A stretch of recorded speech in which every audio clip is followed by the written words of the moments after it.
وہ 4 بھائیوں کی اکلوتی بہن تھی۔ باپ مزدور تھا، بھائی بھی مزدور تھے، اس لیے بھائیوں نے مل کر اس کی شادی ایک مزدور کے ساتھ کر دی۔ ایک بات پر یقین کر لے، عورت سراپے رحمت ہے ماں کی صورت میں، بیوی کی صورت میں، بہن کی صورت میں، بیٹی کی صورت میں۔ بات ہے آپ کی نیت کی۔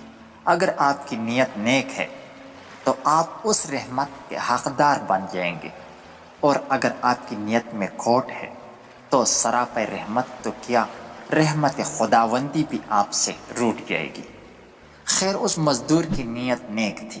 بیوی کی صورت میں وہ ہر قسم کے رحمت کا حقدار بن بیٹھا۔ اسے بیرون ملک جانے کا موقع ملا۔ قدم مضبوط ہوتے ہی اس نے اپنی بیوی کو بھی اپنے پاس بلا لیا۔ غریب کی بیٹی خوشحال ہو چکی تھی۔ اب اس کی زندگی کا ہر دن یوم عید تھا تو ہر رات شب برات تھی، مگر اس عالم میں بھی وہ اپنے ابو اور بھائیوں کو بھولی نہیں تھی۔ پردیس میں 2 برس گزر چکے تھے۔ ایک دن اسے اپنے ابو اور بھائیوں کی یاد نے تڑپایا۔ شوہر نے اس کی خواہش کا احترام کیا۔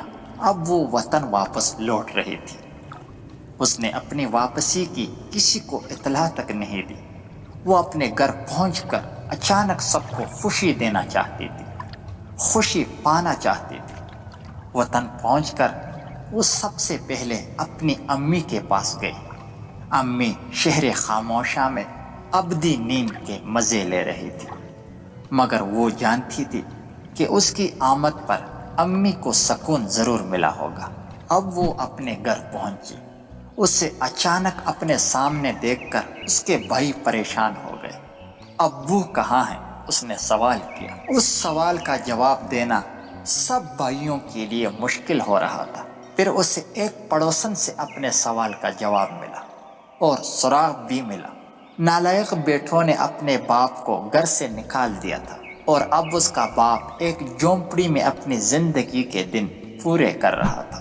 وہ اپنے باپ کے پاس پہنچی۔ اس کا باپ مضبوط اعصاب کا مالک تھا، مگر اپنی بیٹی کی ایک بات سن کر وہ رو پڑا۔ چلیں ابو، اب آپ میرے ساتھ رہیں گے۔ روتے روتے اس نے اپنی بیٹی کا ہاتھ تھام لیا اور بولا، میں نے اپنی ساری زندگی کا مقابلہ کرتے گزار دی ہے۔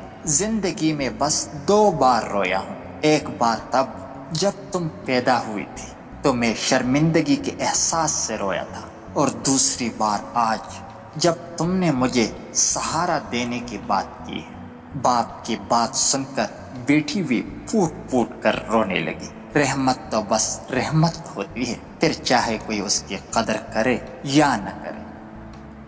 اگر ویڈیو اچھی لگی ہو تو پلیز چینل کو ضرور سبسکرائب کیجیے گا۔